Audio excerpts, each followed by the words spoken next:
Let's go. Let's go. A pickle Rick! Oh, so funny! Woo! So funny. You know who actually really was into the pickle Rick meme? It was the normies, man. The normies were watching Rick and Morty, thinking they're intelligent. They then saw Pickle Rick meme and they totally blown it out of proportion because they wanted to feel edgy for once. It's like people that watch The Big Bang Theory, right? We're so nerdy. Oh my god, I watched The Big Bang Theory. You know what a nerd is? A nerd is someone that doesn't shower and plays World of Warcraft for 14 hours. A nerd is someone that gets so toxic that he plays Age of Empires even though he hates it. That is a true nerd, brother. Let's check out Rick and Morty.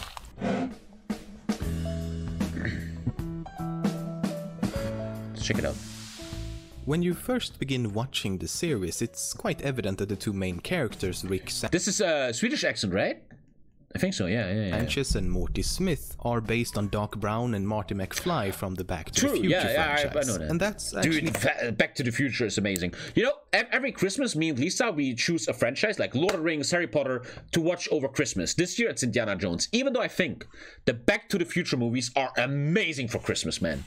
Like 24th, 25th, 26th of December, you watch each night one movie with your family, man. These movies are fucking legendary. And I sometimes wonder how he's still alive. He was old 20 years ago and he's still old. Like, how... Man, he must be really old now. How it all began. Back in 2005, Justin Roiland produced an animated series known as House of Cosby's. This bizarre show is about a guy living with 100 clones of Bill Cosby. It premiered at... Must be a lot of rape in that house. ...the non-profit short film festival. By the way, my chat is off. I start reactions and chat is gone. Did I just get shadow banned? Hello? Chat? Are you back? Okay, you're back. That was weird. Someone didn't like that. Channel 101, which was co-founded by Dan Harmon, who quickly took a liking to Roiland's sense of humor. But in June of the same year, they received a cease and desist letter from Bill Cosby's lawyer and were thus forced to end House of... I mean, very, very soon, we know that now, that lawyer is gonna have a lot of different problems soon. Cosby's. Because of this, Roiland decided to make a very obscene and crude parody of the Back to the Future movie. I want to say, I have to react, I always have so much respect for this. Like, Justin Roiland had this idea and it slowly became something massive. I have so much respect for that. Like, people like this really have my deep respect. Big talent, man, big work. I sometimes think it must have sucked for Dan Harmon and Justin Roiland that Rick and Morty was so successful that everyone got crazy about it. And the pressure gets high, like you have to write great episodes. People get really crazy about you. That must also be hard, I guess. As a sort of joke or protest against Universal Pictures, he called the short The Real Animated Adventures of Doc and Marty. Back, I got my boots. I'm excited. Let's go. Let's get out of here. The voice is already good. Marty, we have a problem. The time travel car won't start. Oh no! What can we do? What are we gonna do? It was never intended to be anything more than a joke, but Roiland became really... What? Dude, I'm watching a video here and this guy is just like Tommy. I'm a Romanian and I go to school. Many people think I'm gypsy and that's sad. Pussy! What a weird-ass comment right now. Whatever the future brings. Tommy, I hope I have the honor of dying next to you on the beaches of Taiwan against the Chinese or Silo Heights against the Russians after overrunning Ukraine. You are my favorite streamer and you bring me happy.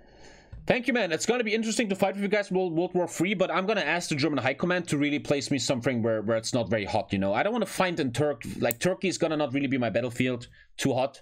I should fight more like Ukraine and stuff. That's where I'm gonna be probably. Maybe I see you guys there. Really fond of his own impressions of the two characters and decided to explore this idea further. Many years later in 2012, Harmon was approached by Adult Swim to create an original animated show for the network. But Harmon, previously creating and working on Community, didn't have any real experience with animation at this point, so he immediately thought of Roiland. He gave him a call and Roiland promptly pitched the idea of using the Doc and Marty characters to produce a show if World War III comes out, they will catch me. I'm still a registered reservist.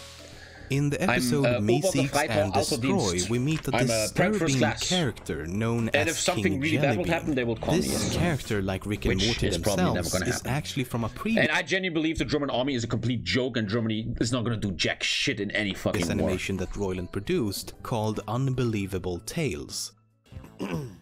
Welcome to Unbelievable Tales. Did you know... Did you hear that conspiracy theory? You want to know what Rick and Morty is about? Listen to this. Rick Sanchez is so intelligent. Listen to this. He knows that his life is a TV show. He knows he lives in a TV show that you watch called Rick and Morty.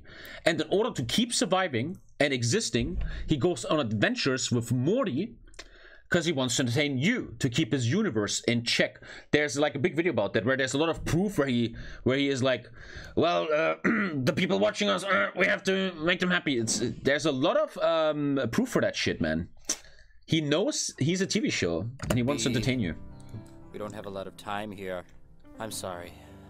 It's like the fifth wall, In man. this animation, the character is known as Crumply Crumplestein and is even more grotesque than the version in Rick and Morty.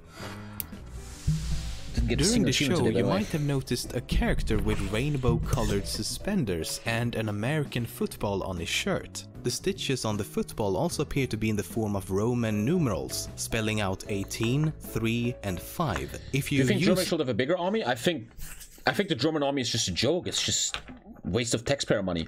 I think that if you invest billions into an army like Germany does, it should be a good army, professional, really with good training and stuff, joint operations. You know, like if you invest money, then make it worthwhile. I was in the army; it was the biggest idiot stuff. I've never seen more dumb people in my life in the army. It was just fucking hookers and drinking, man. It was so fucking retarded, man. It was the biggest waste of taxpayer money since Andy Scheuer. The numbers for the corresponding letter in the alphabet, you get R, C, E. So like the guys I was in the army with that I've seen will not fucking do well in a war, man. They will be like, where's the next liquor store, man? That way. You see, Roiland explained in an interview that he himself, the creator of Galaxy Falls, Alex Hirsch, and Jason Ruiz, who was working on another animated show called The Murder Police, got together one day and talked about including parts of a secret code in each of their shows. So if someone found all 3 codes and put them all together, it would make a word or a sentence. But for some reason, Roiland was the only one to follow through with this rainbow suspenders guy, and thus the secret code makes no sense. Oh, fuck the other 2 guys. Assholes.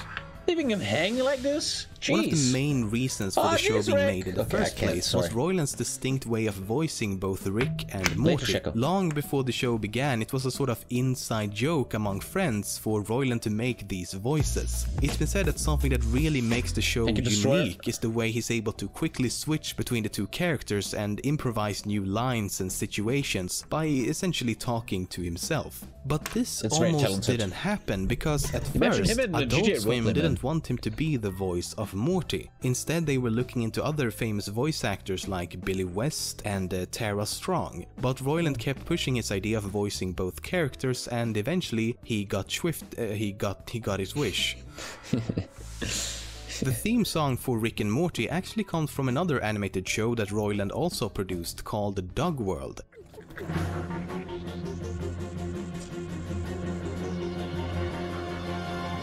My name is Peter Michaels. While on a camping trip with my brother Edmund and sister Sally, we were sucked through some kind of wormhole and transported to another world.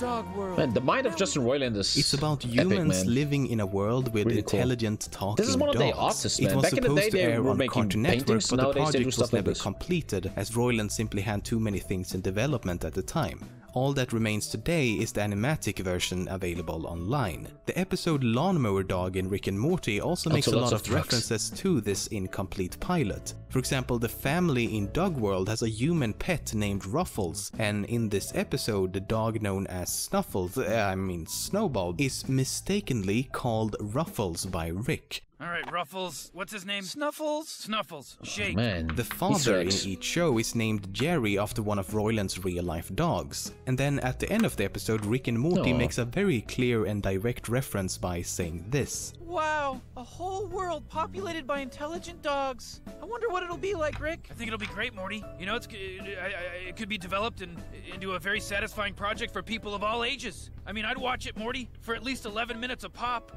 You know, maybe they'll do it board-driven. You know, that's a real comforting idea, Rick. What do you know, Morty? I don't even know anymore. Is there new episodes? I don't even...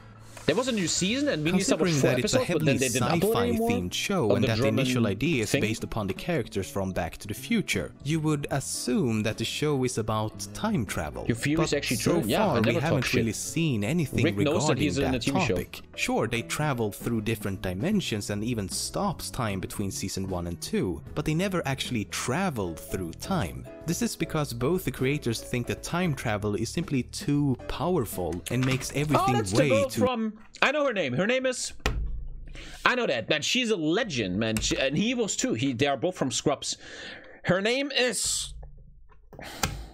I don't know. But she is a legend, man. Yeah, Elliot, read the actress, you fucker.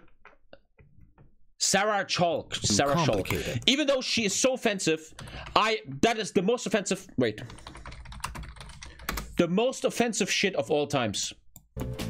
We loved our hotel room, but then Elliot saw something that made her skin crawl. That is so massively racist. Here's the towels you wanted. Huh? That's so funny. That's so funny. Imagine he was black. Imagine he was black.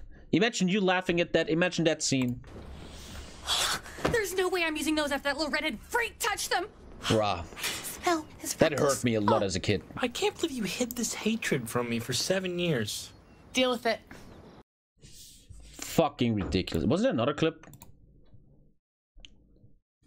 Wow. This is also why they can't made the believe it. first episode of season 2 about manipulating time. They wanted to show the viewers how chaotic Give and it. confusing everything becomes, and has described the production of that specific episode as a fucking nightmare because of all the different realities. The fact that they will never create a time travel episode is also highlighted by the box inside Rick's workshop, which is labeled time travel stuff. It's supposed to be a metaphor for time travel stories being on the shelf.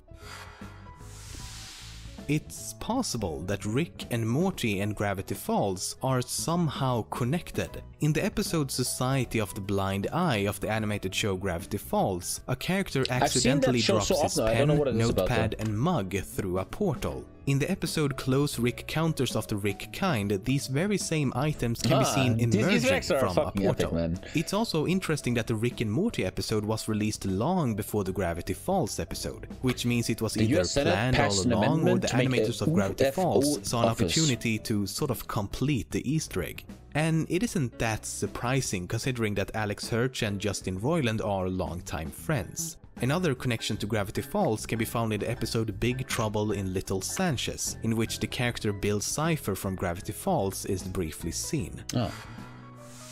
Interesting. In the episode Get Swifty of Season 2, co-creator Justin Roiland actually makes a cameo appearance as himself.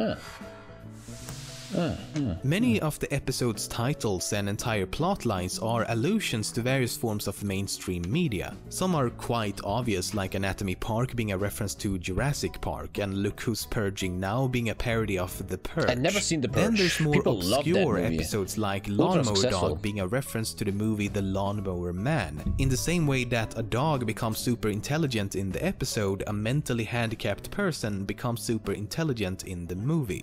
Me Seeks and Destroy is a reference to the Metallica song Seek and Destroy. The title and premise of the episode Morty Night Run is a reference to the movie Midnight Run. In both cases, the main characters are being chased by the government after helping a wanted criminal. The title of the episode Racing Gasorpasorp is a reference to Racing Arizona, while the episode itself is a parody of the movie Zardos. Unlike many other animated shows, everyone working on Rick and Morty seem to really strive for continuity. Let me give you some examples. In the final episode of Season 1, we see the family house being teleported away and later back again, creating a giant crack around the entire house. This crack remains visible for the entirety of Season 2, and in one episode Jerry can even be seen using a weed whacker because the weed is that's cool. whack, Joe. I love to continuity cut the like that. grass growing That out is of the really crack good. in the Really good pavement. content. There's an Thank you, episode John. called Total Recall in which alien parasites infiltrate the memories of the characters. The person who brought the parasites into the house in the first place was, of course, Rick, and how that happened is actually covered 2 episodes prior. Rick can be seen loading these green green rocks onto his spaceship, which also happens to be covered with these pink parasite pods. And at the beginning of Total Recall, he can be seen throwing pieces of these green rocks into the trash, including the pods. This was also confirmed by Roiland himself. Time for one more 10-minute video. Look Who's Purging Now, they accidentally create a hole in the roof of the house. In the next episode, the now repaired hole is still visible. That's cool. Another minor detail that remains true in every single episode so far, believe me, I checked, is that Rick never wears a seatbelt, even though most other characters do. And there's of course numerous minor details just like these, which haven't been discovered yet. This is Earth Radio. You're now listening to human music.